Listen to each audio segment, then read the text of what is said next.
Bu eser çoğlukның Ana tilim namlıq şiirden elindi.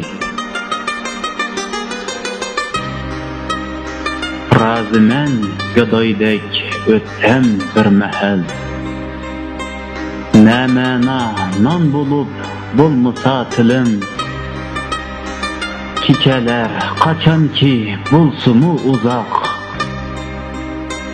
Tündiki meş'ilim şu ana tilim.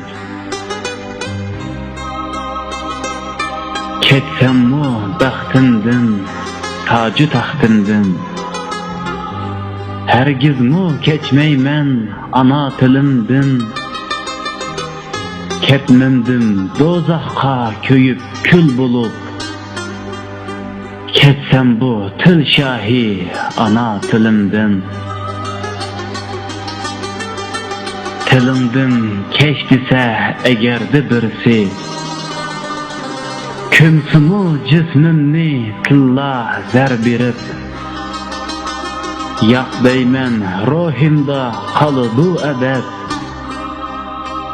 Ana til turudu medet küç birib. Ger ketsem bir dilla öz ana tildin. Pak vicdan çayandek çakmamdı mini.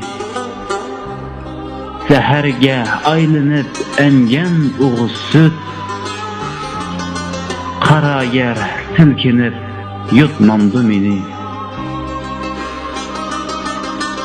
Anıtıl bulmusa yalgandek dünya.